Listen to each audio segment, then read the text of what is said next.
नमस्कार दोस्तों, स्वागत है आपका हमारे YouTube चैनल में। दोस्तों, सेट थ्योरी के ऊपर मैंने प्रीवियस वीडियो अपलोड किया था।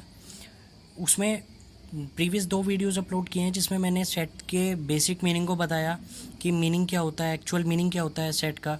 उसके बाद रिप्रेजेंटेशन ऑफ सेट्स मैंने आपको बताया। आज कुछ और कॉन्सेप्ट के साथ मैं आपके सामने हाजिर हुआ हूँ। आइए डिस्कस करते हैं। देखिए, some important sets. Some important sets का मतलब, मैंने जो सेट थ्योरी की सेकंड वीडियो बनाई थी उसमें मैंने आपको बताया था कि आप सेट को किसी भी कैपिटल लेटर से डिनोट कर सकते हो। आप किसी भी सेट को किसी भी कैपिटल लेटर से डिनोट कर सकते हो, लेकिन मेरे भाई रेस्ट्रिक्शन यहाँ पे एक रेस्ट्रिक्शन है हमारे पास कि किसी भी सेट को आप डिनोट तो कर सकते हो, लेकिन मैथमेटिक्स में कुछ मैथमेटिकल सेट्स आपके ऐसे हैं जिनको आप उनके पर्टिकुलर अल्फ़ाबेट से ही डिनोट कर सकते हो और किसी अल्फ़ाबेट का यूज़ आप नहीं कर सकते। जैसे कि सेट ऑफ नेचुरल नंबर्स को हम कैपिटल एन से डिनोट करेंगे और किसी अल्फ़ाबेट का यूज़ नहीं कर सकते। सेट ऑफ इंटीजर्स को या तो जेड से या फिर आई से, या तो आप जेड से डिनोट करोगे या कैपिटल आई से। सेट ऑफ रेशनल नंबर्स को कैपिटल क्यू से, सेट ऑफ इरेशनल नंबर्स को capital T, set of real number capital R, set of positive integers या तो जेड प्लस या I plus, set of negative integers या तो Z minus या आई minus. ठीक है जी, इसको हम कभी कभी आई निगेटिव या जेड निगेटिव भी कह देते हैं, है ना। इसी तरह से इसको जेड पॉजिटिव या आई पॉजिटिव इस तरह भी कहते हैं। तो ये मैंने आपको बताया कि सम इम्पोर्टेंट सेट्स में कुछ मैथमेटिकल सेट्स ऐसे होते हैं जिसको हम पर्टिकुलर अल्फ़ाबेट से ही डिनोट करते हैं और किसी अल्फ़ाबेट का यूज़ हम नहीं कर सकते। ठीक है जी, आगे हम चलते हैं। आगे एक कॉन्सेप्ट आता है आपका बिलोंग्स टू और डज नॉट बिलोंग टू का। देखिए, बिलोंग्स टू और डज नॉट बिलोंग टू में क्या है, आपको एक एग्जाम्पल से समझाता हूँ। मैंने कहा कि मैं एक रिच फैमिली से बिलोंग करता हूँ, तो मैं क्या कहूँगा, I belongs to a rich family, यानी कि मैं एक रिच फैमिली से हूँ। तो मैंने क्या कहा कि मैं क्या हूँ, मैं एक सदस्य हूँ। किसका सदस्य हूँ? एक फैमिली का। फैमिली क्या है? सेट है। ध्यान से सुनो मेरी बात को। मैंने कहा मैं क्या हूँ? एक सदस्य हूँ। किसका सदस्य हूँ? फैमिली का। फैमिली क्या है? सेट है। समझ रहे हो इस बात को?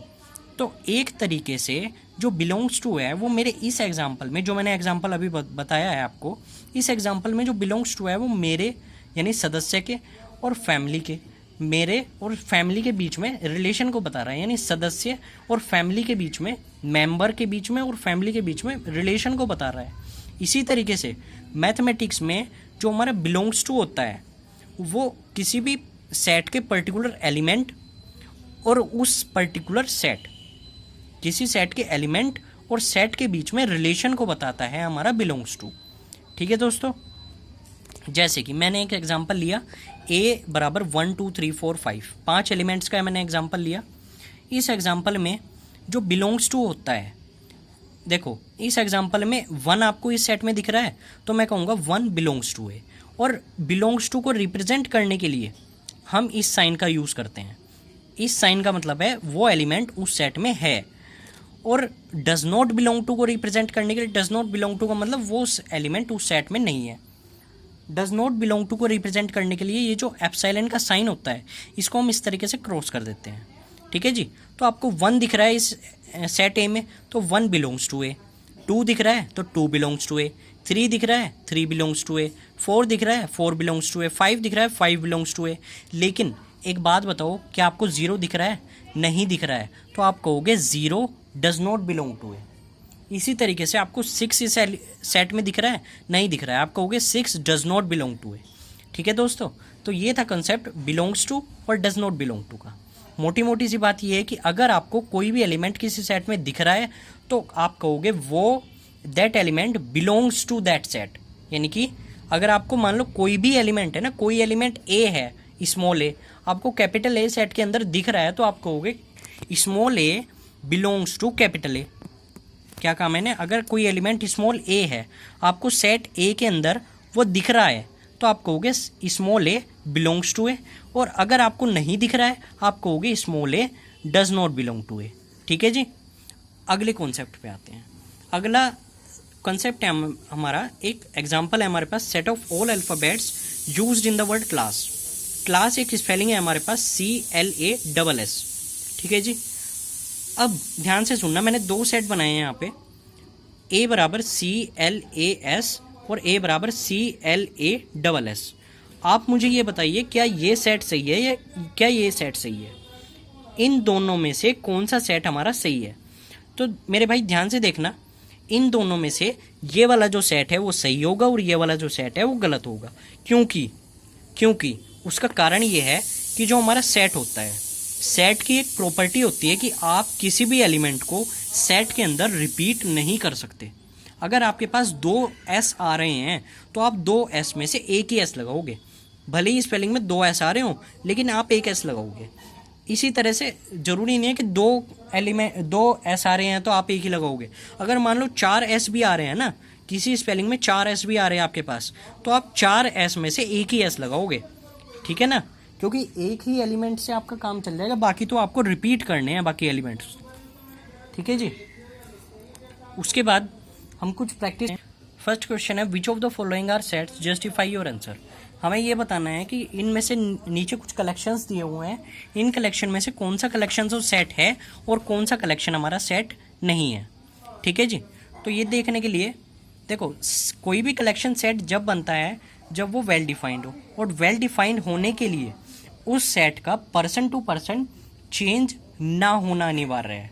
यानी कि अगर आपका सेट, अब अगर आपका कलेक्शन जो है वो पर्सन टू पर्सन चेंज हो रहा है तो आपका कलेक्शन सेट नहीं होगा, और अगर आपका collection person to person change नहीं हो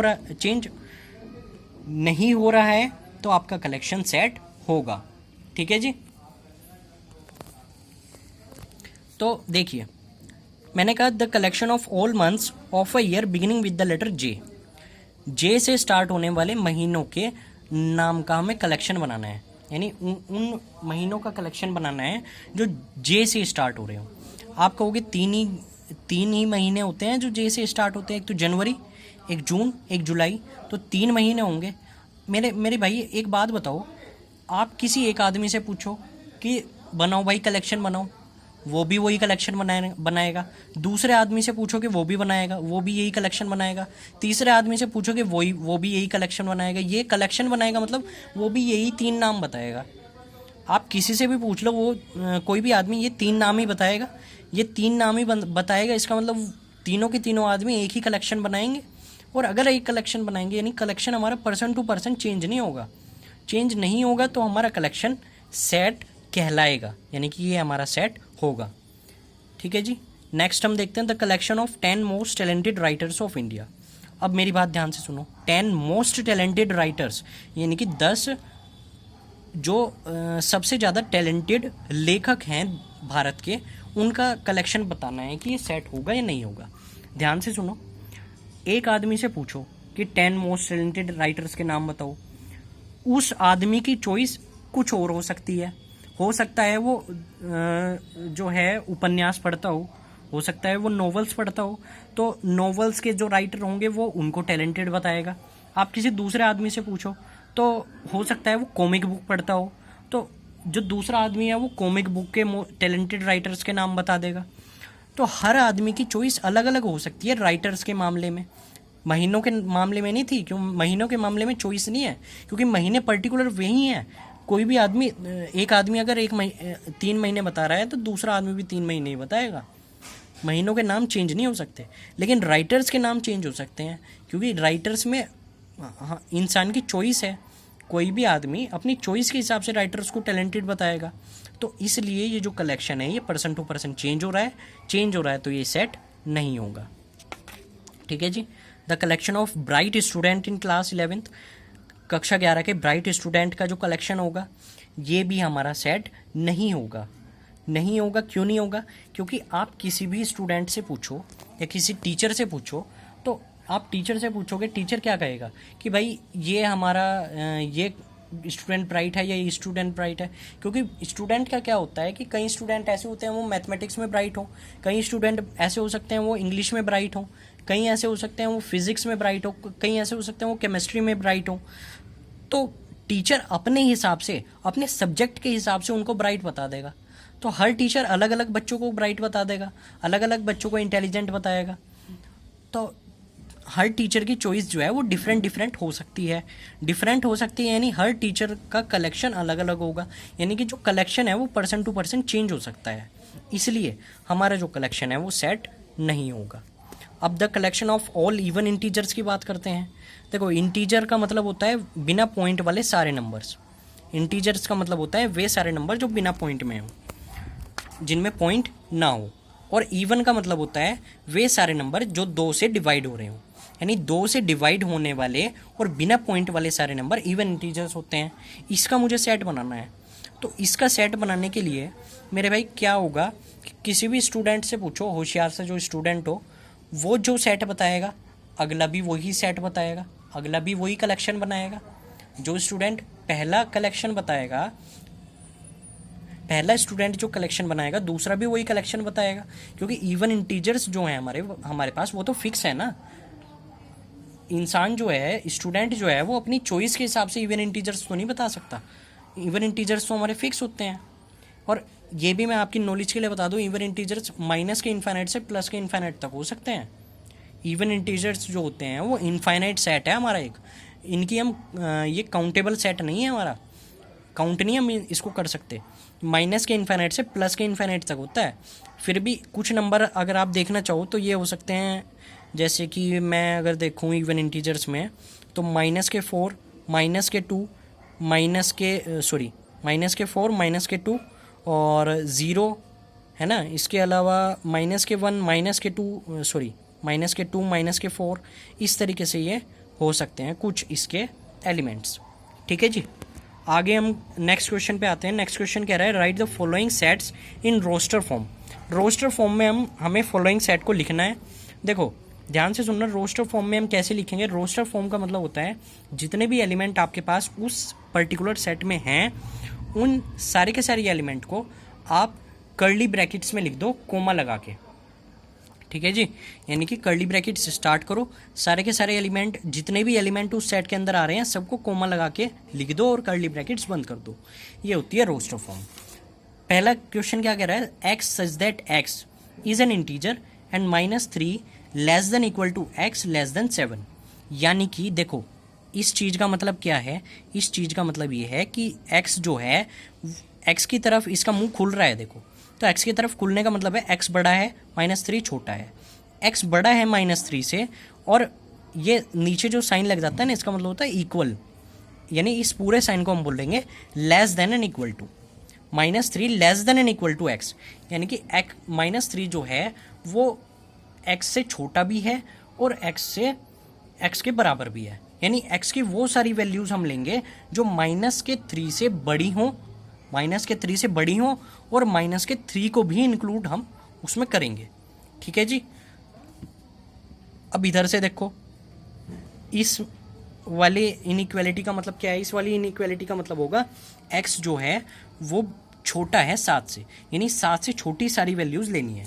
तो कुल मिला के हमें इंटरवल क्या लेना है, इंटरवल में हमें क्या लेना है, -3 से सारी की सारी बड़ी वैल्यूज़, -3 से सारी बड़ी और 7 से छोटी, 7 से छोटी और -3 से बड़ी वैल्यूज़ सारी की सारी, और 3 से, और 3 को भी हमें उसमें इंक्लूड करना है, क्योंकि 3 के पास हमें इक्वल टू दिया हुआ है। जिसके पास इक्वल टू देते हैं उसको भी हम इंक्लूड करते हैं। समझ में आ रही है मेरी बात। तो -3 से बड़ी वैल्यू लेंगे, 7 से छोटी वैल्यू लेंगे।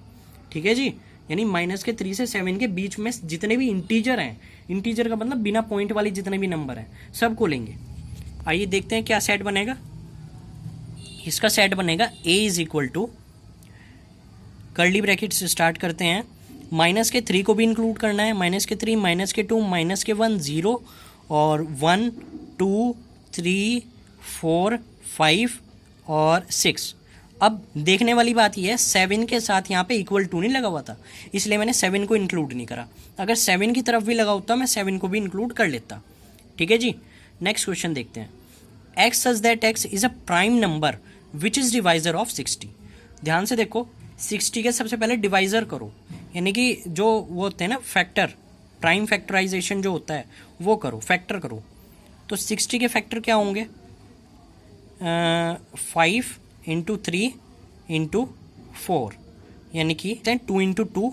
ठीक है जी, तो कुल मिला के हम अगर इसमें देखा जाए तो एक तो 5 आ रहा है, एक 3 आ रहा है, एक 2 आ रहा है और एक 2 आ रहा है, यानी 2 बार 2 आ रहा है। और मैंने आपको ये बताया था मेरे भाई कि सेट के अंदर हम किसी भी एलिमेंट को रिपीट नहीं कर सकते। तो अब देखो एलिमेंट के लिए बात करते हैं हम, क्या क्या एलिमेंट इसमें आएंगे। एक तो सबसे पहली बात है प्राइम नंबर होना चाहिए। आप 5, 3 और 2 इन तीनों नंबर को चेक कर लो, क्या ये प्राइम है? हाँ, ये नंबर प्राइम है। प्राइम नंबर की डेफिनेशन ये होती है कि अपने अलावा वो नंबर किसी और से नहीं कटना चाहिए। अगर कोई नंबर अपने अलावा किसी और से नहीं कट रहा तो वो नंबर प्राइम होगा। ठीक है जी। तो प्राइम नंबर की डेफिनेशन होती है अपने अलावा किसी और से नहीं कटना चाहिए। ठीक है। तो 5, 3 और 2 प्राइम भी हैं और डिवाइजर भी हैं 60 के। ठीक है जी। तो इसका सेट बनेगा B, 2, 3 और 5। ठीक है जी। नेक्स्ट हम देखते हैं set of all alphabets of the word mathematics. Mathematics के सारे अल्फ़ाबेट्स का सेट बनाना है। जैसे हमने अभी भी क्लास का बनाया था ना, इसी तरीके से हमें मैथमेटिक्स का बनाना है। तो देखो मैथमेटिक्स का सेट क्या होगा, हमारी मर्जी है हम किसी भी सेट को नाम दें या ना दें। मैं इस सेट में नाम नहीं दूंगा क्योंकि मुझे आपको समझाना है कि हम ज़रूरी नहीं है हम हर सेट को नाम दें। आप वैसे भी कोई सेट लिख सकते हो, ठीक है ना। और ये जो आपको फॉर्म दी हुई है ना, ये लैंग्वेज में दिया हुआ है कि इसको सेट बिल्डर फॉर्म मत समझ लेना।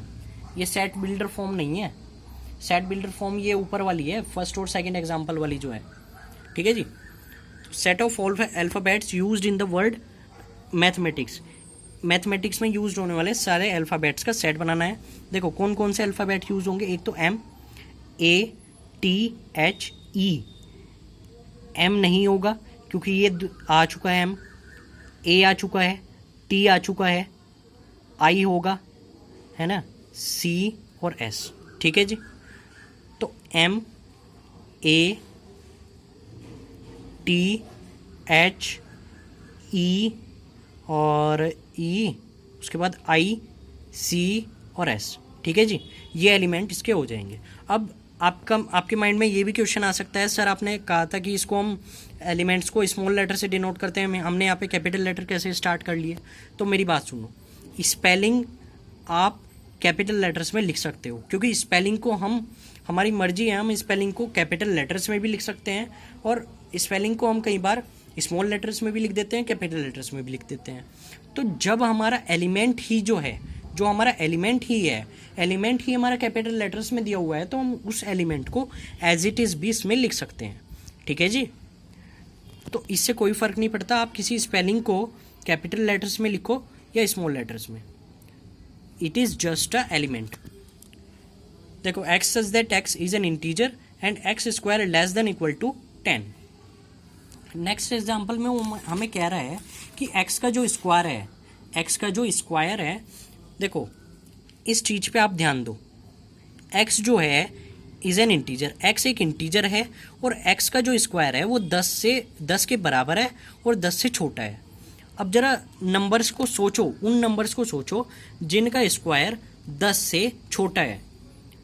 मेरे भाई 3 ही नंबर आएंगे, 1, 2 और 3। 1 का स्क्वायर करो 1, 2 का स्क्वायर करो 4, 3 का स्क्वायर करो 9, 4 का स्क्वायर करोगे तो 16 हो जाएगा, ज़्यादा हो जाएगा 10 से। तो 3 ही नंबर आएंगे, 1, 2, 3, लेकिन ज़ीरो भी आएगा और ज़ीरो के साथ साथ माइनस के भी सारे नंबर आएंगे। देखो ये होगा सेट -3, -2, -1। ई नाम दिया है तो ई नाम दे दीजिए। -3, -2, -1, 0, 3, 1, 2 और 3। क्योंकि माइनस के नंबर्स का स्क्वायर भी वही आएगा और प्लस के नंबर का स्क्वायर भी वही आएगा, है ना। 1 का स्क्वायर करोगे 1 आएगा, माइनस के 1 का स्क्वायर करोगे तब भी 1 ही आएगा। 2 का स्क्वायर करोगे 4, माइनस के 2 का स्क्वायर करोगे 4 और 3 का स्क्वायर करोगे 9 और माइनस के 3 का करोगे तब भी 9। ठीक है जी। तो ये कुछ क्वेश्चंस हमने डिस्कस किए। इन क्वेश्चंस को अच्छे से स्टडी कीजिएगा, प्रैक्टिस कीजिएगा और अगर कोई और क्वेश्चन आपको अगर डिफ़िकल्टी आती हो किसी क्वेश्चन में, बेहिचक आप कमेंट कर दीजिए।